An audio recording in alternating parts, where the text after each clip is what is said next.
Bismillahirrahmanirrahim. Assalamualaikum warahmatullahi wabarakatuh.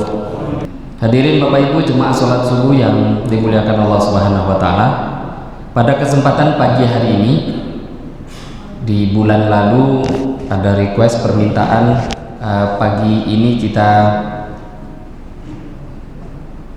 membahas sedikit pembahasan yang berkaitan dengan fikih korban. Biasanya kita membaca kitab Hayatus Sahabat, maka pada pagi hari ini kita akan membaca atau membahas, mengkaji pembahasan babul udhiyah, fikih yang berkaitan dengan korban.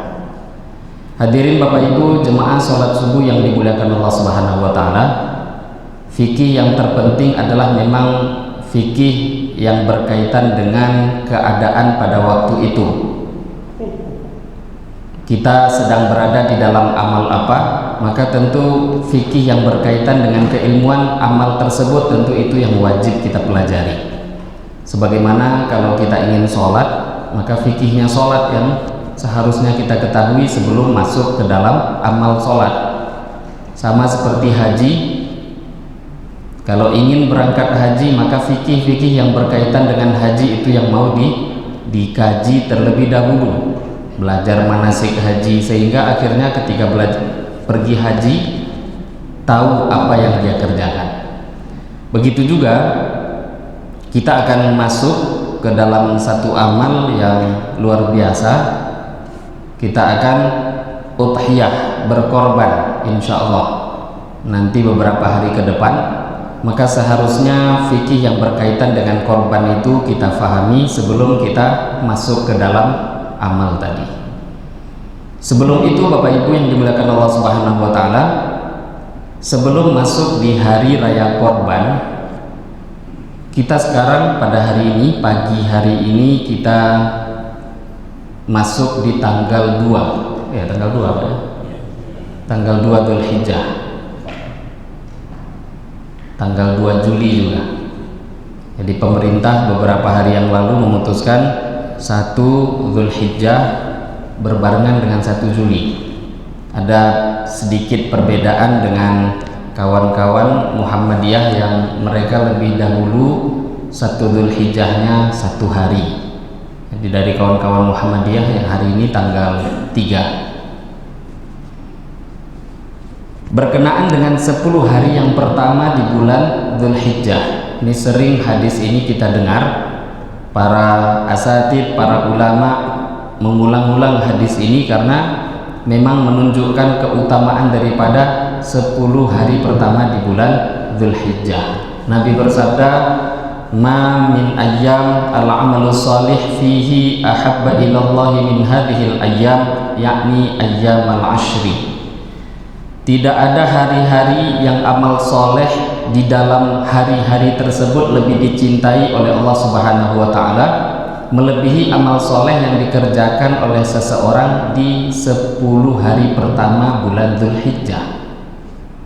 Jadi kalau ingin tahu amal yang paling utama, hari-hari dibuat amal soleh apapun, tidak ada yang bisa mengalahkan pahala amal soleh yang dikerjakan di 10 hari pertama bulan Dzulhijjah. Sahabat heran, ingin tahu seperti apa kemuliaan daripada 10 hari tadi. Maka sahabat tanya, "Walal jihadu fi sabilillah." Ya Rasulullah, apakah juga amal pahala jihad fi sabilillah juga nggak bisa dikalahkan? Amal jihad fi sabilillah itu sangat besar. Maka Nabi pun mengatakan, "Walal jihadu fi sabilillah." Jihad pun juga kalah pahalanya. Pahala jihad pun bisa kalah. Illa rajulun kharaja bi nafsihi wa malihi thumma lam yarja' min dzalika bi syai'in. Kecuali satu orang yang dia berangkat diri harta. Hartanya dia bawa semua, dirinya juga berjuang di jalan Allah. Walam yarja' bidzalika min syai', dan ketika sudah selesai jihad nggak ada yang kembali satupun. Dia mati syahid, hartanya pun semua juga dikorbankan. Nah, kalau itu yang terjadi, baru bisa mengalahkan pahala orang yang mengerjakan amal di 10 hari pertama bulan Dzulhijjah. Nah, kita alhamdulillah sedang berada di 10 hari pertama bulan Dzulhijjah ini, di tanggal 2. Dan di situ Nabi mengatakan al-amalus sholih, amal soleh secara umum, entah itu puasa, entah itu baca Quran, entah sholat sunnahnya, sholat fardunya, baca Qurannya, apapun amal. Kalau amal itu dibuat di 10 hari pertama bulan Dzulhijjah, pahalanya itu sangat besar, sangat dicintai oleh Allah Subhanahu wa Ta'ala.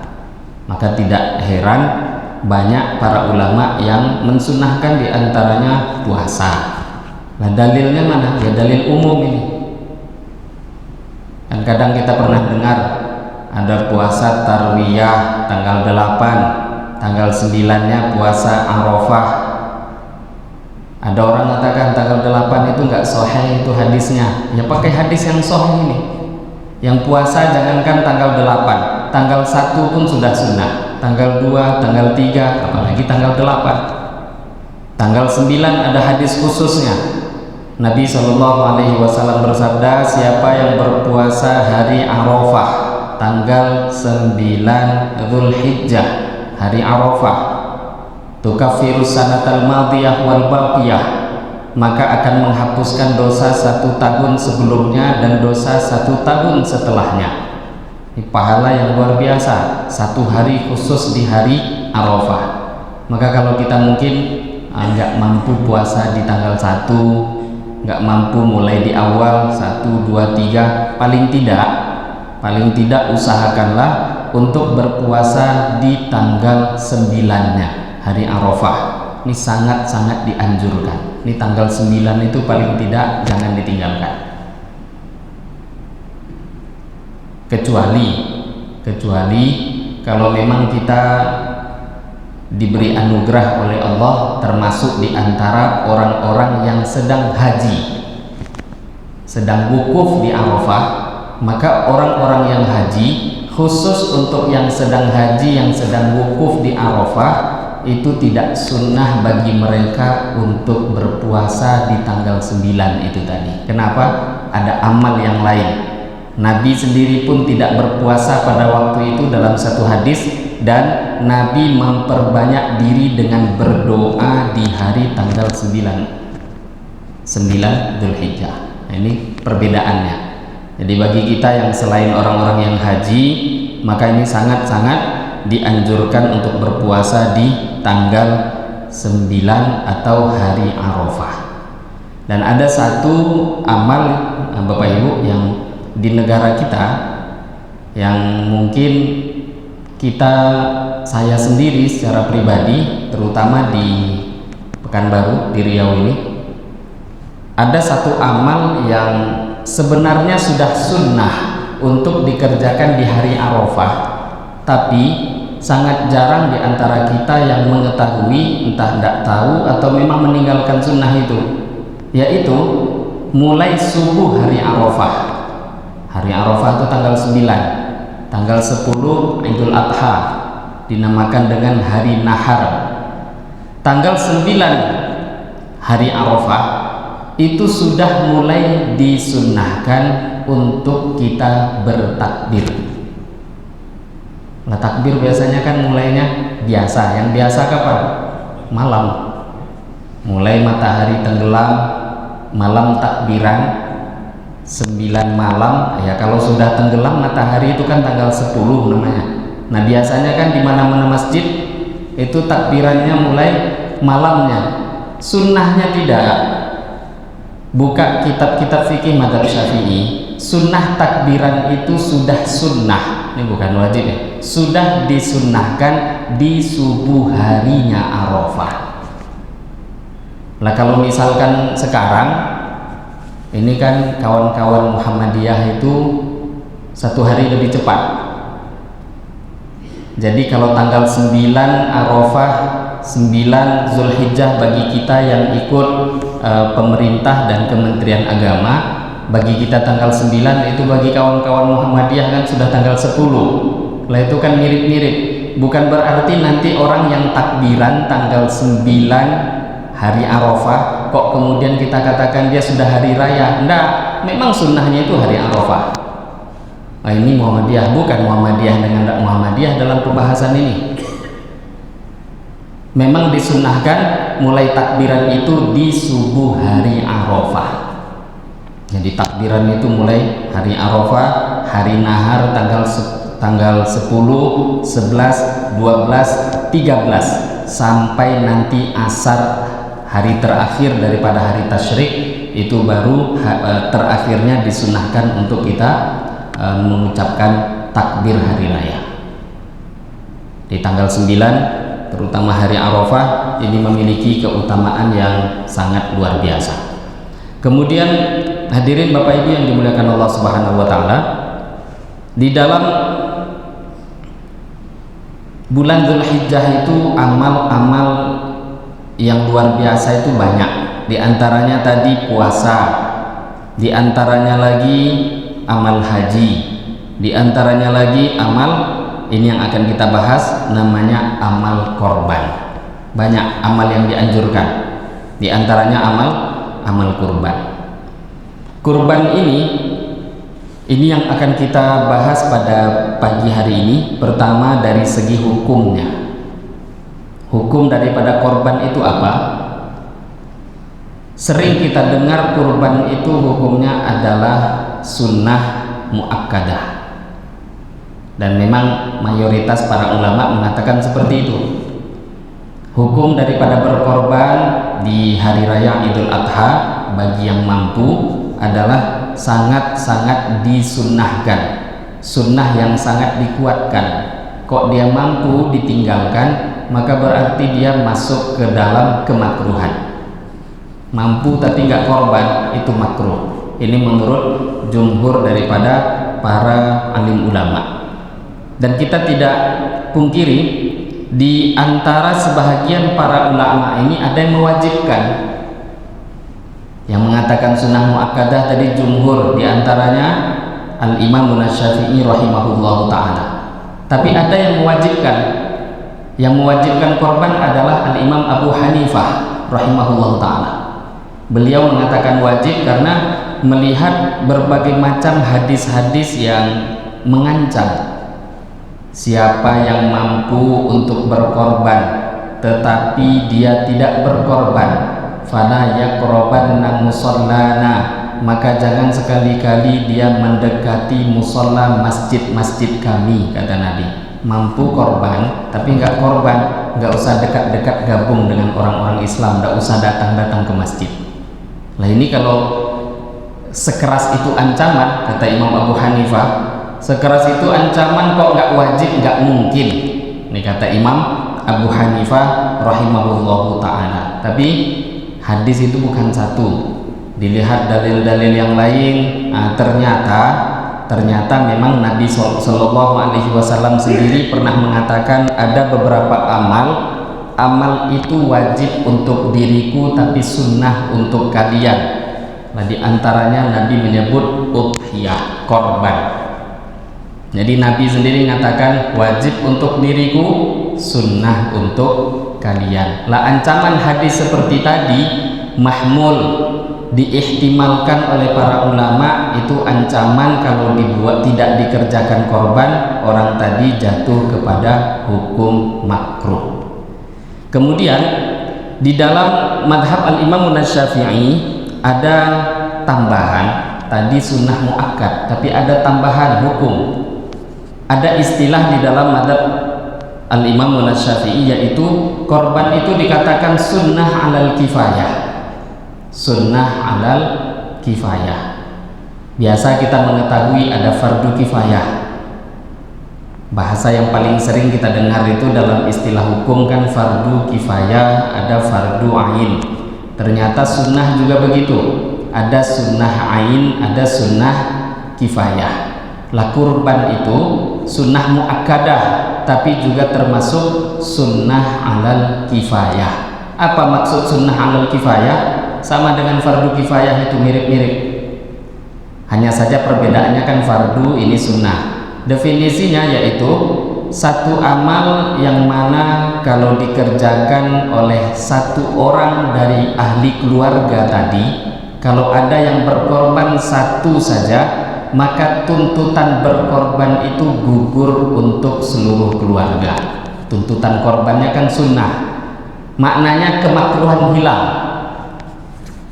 Dari satu kakak itu sudah ada korban paling tidak 1 ekor kambing, maka hukum makruh hilang daripada ahli keluarga tadi.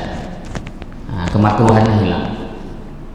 Ya kalau memang mereka saling tolong menolong, ta'awun, suami dengan istri tolong menolong, anak juga ikut membantu, entah bantu dari segi manapun, pahala bisa dibagi rata kepada mereka semua.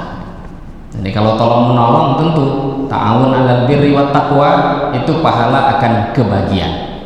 Maka di beberapa waktu ini kita pernah dengar ada beberapa orang ustadz yang mengatakan boleh berkorban 1 ekor kambing untuk satu keluarga. Yang dimaksud 1 ekor kambing boleh untuk satu keluarga itu bukan dari segi atas nama ya. Kalau atas nama 1 kambing 1 nama, 1 sapi 7 nama, nggak boleh 1 sapi itu lebih dari 7 nama, nggak boleh. Kok ada 8, 9, 10, apalagi 15, nggak bisa.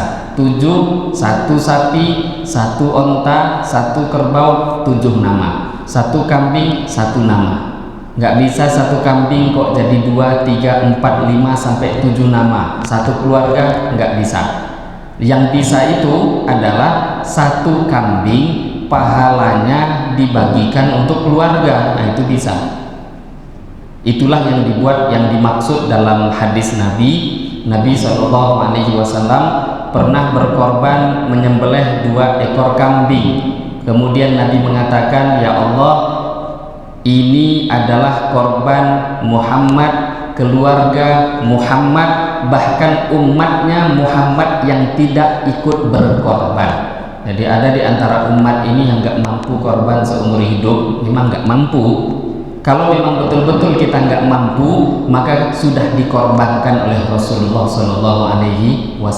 Tapi di situ bukannya kambing itu nama semua orang itu dipakai, enggak.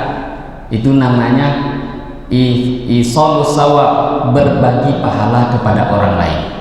Kalau kita mau bagi-bagi pahala boleh. 1 ekor sapi mau dibagi pahala, kirim pahala untuk 10 orang, 20 orang, 30 orang, 100 orang pun boleh. Ini namanya membagi-bagi, mengirimkan pahala untuk orang lain, menghadiahkannya, itu diperbolehkan. Tapi kalau untuk urusan nama tidak boleh kecuali sesuai dengan hadis-hadis yang lain, karena hadis itu kan bukan satu. Dalam hadis yang sahih Nabi mengatakan 1 kambing untuk 1 orang, 1 ekor sapi untuk 7 orang, begitu juga onta untuk 7 orang. Nah ini yang dimaksud tadi dengan makna hukum sunnah 'alal kifayah.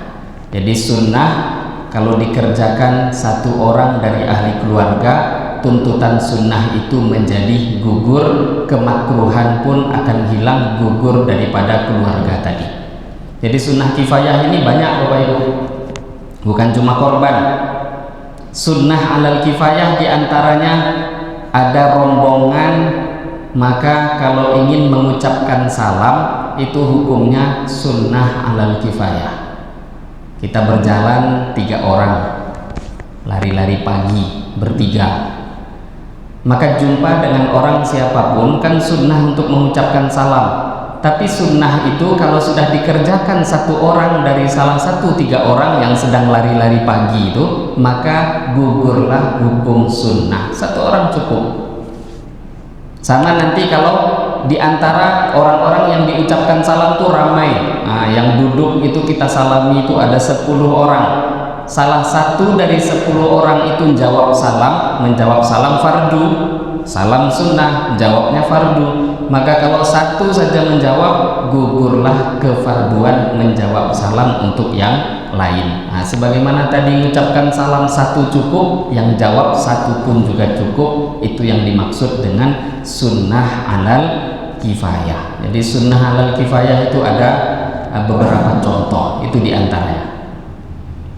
Kemudian diantara beberapa kita pada pagi hari ini langsung mudzakarah tentang masailnya, langsung contoh-contoh masalah. Biasanya Bapak Ibu, ada orang yang bertanya juga tentang hukum iuran.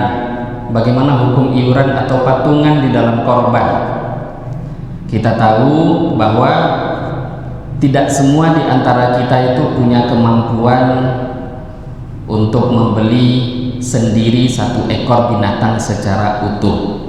Kalau mampu sendiri secara utuh silahkan, bagus.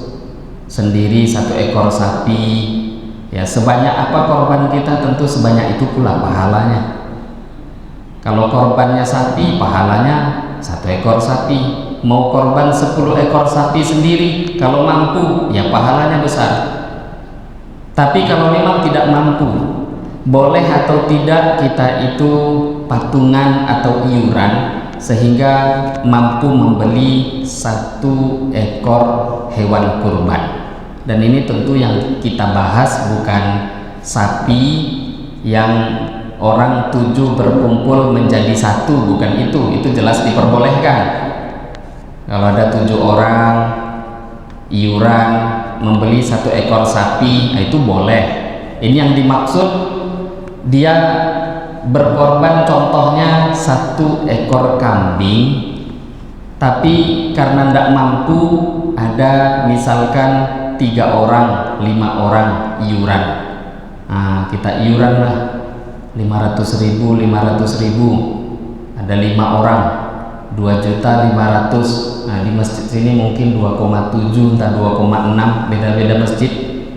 500.000 per orang kita iuran, kita beli satu ekor kambing. Boleh nggak hukum seperti ini? Diperbolehkan asalkan memang nanti dijadikan untuk satu nama saja. Yang penting nama, atas nama itu. Kalau kambing atas nama hanya satu, sapi atas nama 7 orang. Lebih dari itu tidak diperbolehkan. Tapi caranya, entah itu mau patungan, mau iuran, saling tolong menolong, maka nanti yang iuran, yang tolong menolong tentu dapat pahala membantu orang berkorban. Jadi dapat pahala. Nah, kemudian yang satu nama tadi, kalau dia niatkan pahala, ya Allah, ini korban atas nama saya, pahala korbannya saya kirimkan juga untuk kawan 4 tadi yang iuran sama-sama. Nah, itu diperbolehkan. Jadi namanya kirim pahala. Atas nama hanya satu.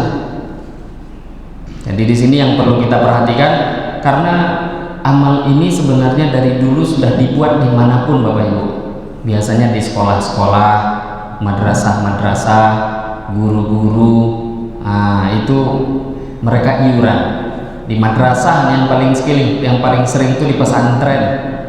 Kalau ada satu pesantren itu santrinya 100 orang, 200 orang, 300 orang, kan nggak mungkin itu pesantren berharap mendapatkan daging korban dari masjid. Kalau masjid mau kirim untuk mereka, jatahnya semua habis untuk santri, nggak dapat nanti masyarakat di sekitar. Maka di antara solusinya, guru ustadz di pesantren itu biasanya mengajarkan santri belajar korban, belum korban tapi belajar korban. Maka gurunya ngasih tahu, ini kita coba iuran sama-sama sesuai kemampuan kalian. Ini nanti di antara kalian ada yang punya uang lebih, ya bisa 500.000 satu orang, ada yang kurang, bisa 300.000, bahkan nanti yang punya uang 50.000 pun 20.000, 10.000 kumpul iuran. Setelah terkumpul, dari awal sudah sepakat jadikan sapi ini 7 nama saja. Selepas itu disembelih, boleh jadi korban. Yang lain dapat pahala iuran, pahala sedekah. Yang 7 itu dapat pahala korban, dan yang lain dapat pahala menolong orang untuk berkorban. Akhirnya santri pun belajar korban semenjak sudah di pesantren. Lah kita juga begitu, kalau di rumah Nah, mungkin nggak mampu satu orang, punya kerja masing-masing, yang adik udah kerja, abang udah kerja, yang ini juga kerja, tapi beli korban satu nggak mampu. Kalau iuran bisa, boleh nggak? Boleh saja. Masing-masing bekerja cuma nggak mampu iuran, tapi jadikan satu kambing itu satu nama, nah itu tidak dipermasalahkan, jadi diperbolehkan.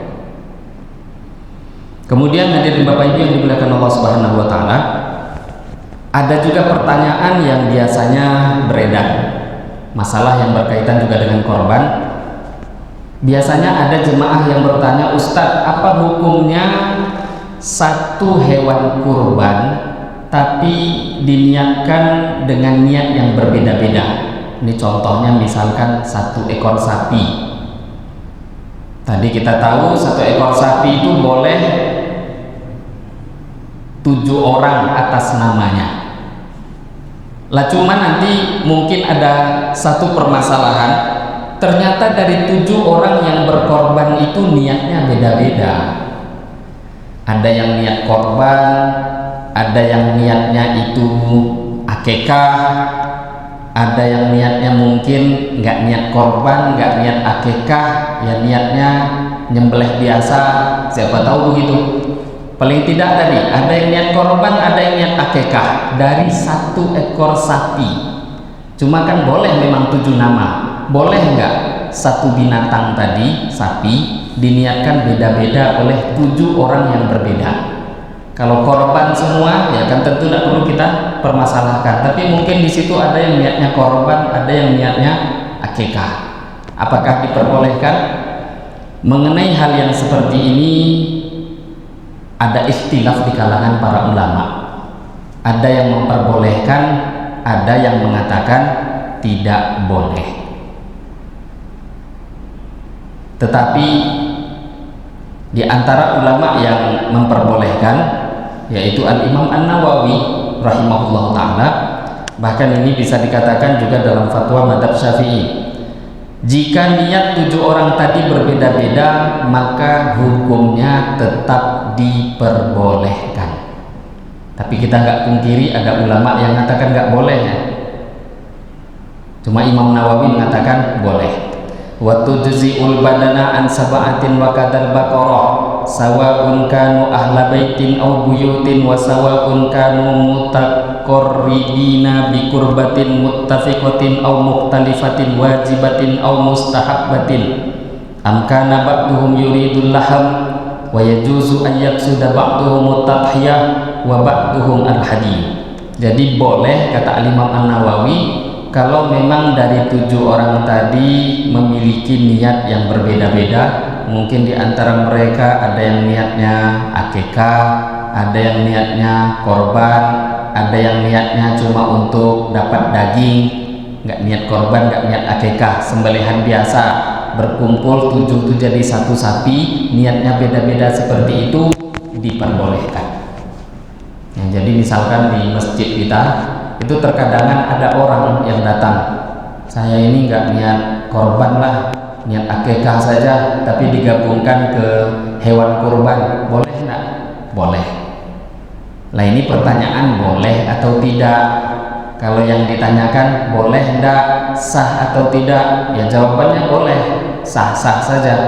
Tapi kalau ditanyakan bagus nggak, kalau bagus atau tidak, korban itu amalnya sangat terbatas, hanya dalam 4 hari, tanggal 10, 11, 12, 13. Maka kalau amal itu terbatas, sepantasnya kita dahulukan daripada amal-amal yang agak luas waktunya.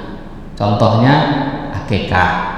Akikah itu kan nggak harus bulan Dzulhijjah, bulan sebelumnya bisa, bulan setelahnya bisa, kapanpun, tidak dibatasi waktu. Lah yang terbaik pisahkanlah antara akikah dengan korban, walaupun itu boleh, karena memang waktunya korban itu adalah sangat-sangat terbatas. Kemudian hadirin Bapak Ibu yang mulia, biasa juga ada beberapa pertanyaan masail yang berkaitan dengan kurban, yaitu yang sering ditanyakan, apa hukumnya berkorban untuk orang yang sudah meninggal dunia? Berkorban untuk mayit. Satu orang anak, ayah, ibu sudah meninggal. Nah, korban untuk ayah, ibu yang sudah meninggal apa hukumnya? Nah, di sini di dalam madhab al-Imam Asy-Syafi'i dibedakan antara almarhum, si mayit, orang yang sudah meninggal tadi, dilihat dulu dia ketika masih hidup di dunia itu pernah wasiat atau tidak. Kalau memang orang yang meninggal dunia itu dulu ketika masih hidup pernah berwasiat, nak, kalau kamu nanti remudah rezekinya, korban untuk saya, ini kata bapaknya. Bapaknya wasiat begitu, tahu-tahu meninggal, maka bagaimana? Boleh nggak korban? Boleh, karena berwasiat. Ini dalam mazhab Syafi'i seperti itu. Lah maknanya kalau dia nggak wasiat, tidak berwasiat, orang tua, entah itu anak, entah itu abang, sepupu, siapapun yang sudah meninggal tadi ketika hidup tidak berwasiat, maka menurut kebanyakan ulama, termasuk ini yang difatwakan qaul mu'tamad dalam mazhab Syafi'i, kalau tidak berwasiat maka korbannya tidak sah. Enggak sah. Walaupun tadi kalau kita teliti lagi dalam fatwa madhab ada yang membolehkan. Fikih itu kalau dicari-cari celah itu ada selalu. Tapi ada kan fatwa yang kuat. Fatwa yang kuat dalam madhab itu adalah sah berkorban atas nama almarhum mayit kalau memang mayit tadi berwasiat. Hanya saja ada satu solusi yang mungkin bagus, karena di antara masyarakat mungkin ini datang ke panitia korban, maka dia katakan, saya nggak mau korban kalau nggak atas nama ayah saya, walaupun ayah saya nggak wasiat, tetap saya pakai nama ayah saya. Ya sudah, terima saja. Memang ada ulama yang membolehkan, ada, tapi yang paling kuat itu tadi wasiat. Tapi solusinya yang terbaik adalah, solusi yang terbaik Bapak Ibu, orang tadi kalau memang mayit almarhum tidak wasiat, solusi yang terbaik dia berkorban atas nama dirinya yang masih hidup itu, kemudian niatkan kirim hadiah pahala untuk orang yang sudah meninggal dunia, mungkin ayah atau ibu. Dia lupa entah pernah wasiat atau tidak dulu. Nah, kalau ragu bagaimana? Ya sudah, niatlah berkorban untuk kita yang masih hidup atas namanya, niatkan pahalanya itu kirimkan untuk orang yang kita niatkan, entah itu ayah, ibu, siapapun keluarga. Ya Allah, ini korban ini pahalanya saya niatkan untuk ayah saya yang sudah meninggal dunia. Nah, itu diperbolehkan, sepakat ulama, nggak ada ikhtilaf dalam hal ini. Nah, kalau ingin kita seperti itu maka diperbolehkan. Dan ada sedikit hukum tambahan, korban tadi sudah kita bahas, ada secara umum hukumnya korban itu sunnah, ini hukum aslinya. Tapi dalam fikih hukum itu kan bisa bercabang Bapak Ibu. Bisa jadi hukum yang sunnah itu berubah. Di antara berubah itu dari sunnah, bisa hukumnya korban itu berubah menjadi wajib. Lah, salah satu contoh wajib itu adalah ketika orang nazar untuk korban, maka itu namanya korban wajib. Ketika ada orang yang sudah meninggal dunia dan dia dulu pernah berwasiat untuk dikorbankan, anaknya mungkin dia wasiatkan, korbanlah untuk ayah, maka kalau memang sudah diniatkan memang karena wasiat, kambing entah sapi untuk orang yang sudah meninggal dunia, maka hukum hewan kurban itu mirip hukumnya dengan kurban wajib. Apa perbedaan nanti efek daripada korban wajib dan korban sunnah? Kalau korban sunnah maka kita yang berkorban itu masih boleh makan, masih boleh mengambil bahagian. Yang terbaik jangan lebih daripada sepertiga, bahkan yang dianjurkan ambil sedikit, yang lain semua disedekahkan. Nah kalau korbannya korban wajib, nah termasuk tadi korban atas nama mayit yang memang berwasiat, ini hukumnya ahli keluarga dari mayit itu tadi tidak boleh mengambil daging sedikit pun, wajib hukumnya semua untuk disedekahkan. Kenapa? Itu wajib atas nama yang sudah meninggal, karena kan kita tidak tahu yang meninggal itu mengizinkan untuk dimakan atau tidak. Maka hukum sudah beralih menjadi wajib. Kalau korban itu korban wajib, maka tidak boleh dimakan sedikit pun. Lah kalau bukan urusannya dengan mayit, contoh korban nazar.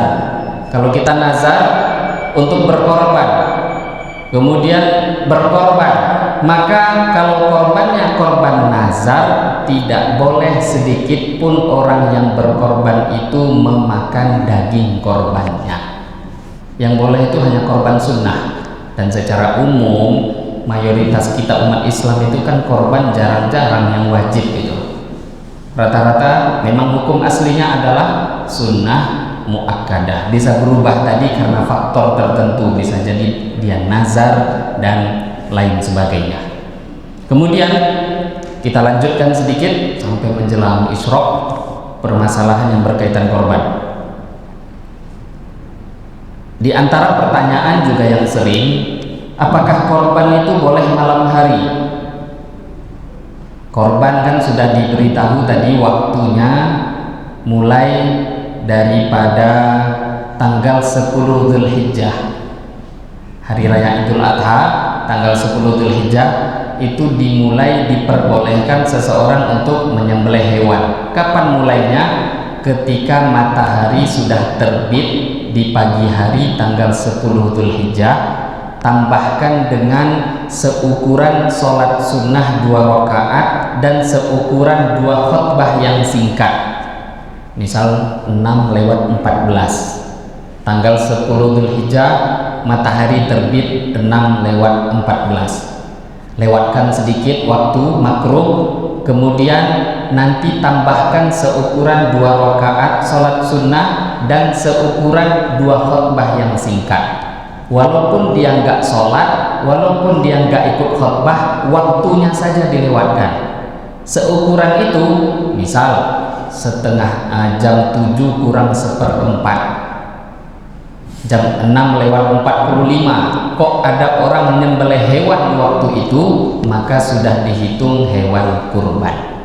Tapi kalau sebelum itu baru jam 6:14, baru terbit matahari, dia belum lewatkan waktu sholat 2 rakaat yang dimaksud sholat Idul Adha, belum dia lewatkan seukuran 2 khutbah, maka kalau dia sembelih juga itu tidak dihitung sembelihan kurban, tapi dihitung sembelihan biasa. Ya sudah, macan sapi dijual di pasar, halal, bukan nanti jadi haram, tidak, tetap itu binatang halal, tapi tidak dihitung sebagai sembelihan kurban. Lah waktunya sampai kapan? Itu waktu mulai, waktu yang paling akhir sampai tanggal 13 Dzulhijjah, hari terakhir hari tasyrik sebelum matahari tenggelam. Jadi tanggal 13 Dzulhijjah, 10, 11, 12, 13. Sebelum matahari tenggelam di tanggal 13 Dzulhijjah, kalau ada orang menyembelih hewan, itu dihitung dia menyembelih hewan kurban. Jadi misalkan ada orang tanggal 10 nggak ada uang, 11 Dzulhijjah nggak ada juga uang, tahu-tahu tanggal 13 Dzulhijjah ada uang, dia beli kambing, sapi, dia beli selepas asar, dapat dia potong setelah asar itu sebelum matahari tenggelam tanggal 13 Dzulhijjah, maka dia dihitung berkurban. Bahkan mungkin waktu itu hewan kurban jadi murah. Jadi murah itu waktu itu.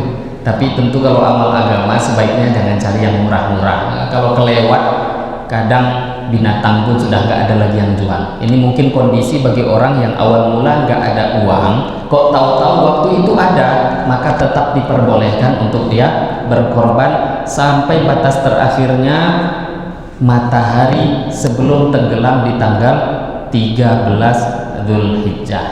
Nah, ini hadirin Bapak Ibu yang dimuliakan Allah Subhanahu wa taala, beberapa hal yang sering ditanyakan, tapi banyak sebenarnya masail-masail yang berkaitan dengan kurban. Ini sedikit, termasuk diantaranya sembelihan perempuan. Bolehkah perempuan menyembelih hewan kurban? Itu kan sering ditanya. Yang terbaik laki-laki, tapi kalau ditanya boleh atau tidak, boleh, sah. Jadi kalau perempuan memang terkadangan, bukan terkadangan, saya sendiri secara pribadi seumur hidup belum pernah melihat perempuan motong hewan. Jangankan kambing, ayam pun saya belum pernah nengok perempuan motong hewan. Nah, dan urusan potong memotong menyembelih ini Bapak Ibu, jangankan perempuan, laki-laki aja kadang tidak semuanya berani. Nah, ini memang keahlian khusus. Nah, kalau memang seorang perempuan itu biasa motong, menyembelih, apakah boleh kemudian dia menyembelih hewan kurban? Boleh saja, hukumnya sah, tapi yang terbaik adalah laki-laki. Yang terbaik laki-laki. Nah, ini waktu sudah menunjukkan jam 6 lewat 20 menit. Ini masih ada beberapa menit ke depan sampai waktu sholat isyraq. Bisa di antara Bapak Ibu mungkin yang diskusi tanya jawab dipersilahkan. Ada yang tidak bertanya mungkin? Ini sedikit yang bisa kita bahas mudzakarah pada pagi hari ini, beberapa hukum pembahasan yang berkaitan dengan fikih-fikih yang berkaitan dengan hukum korban. Mungkin ada yang bertanya, dipersilahkan.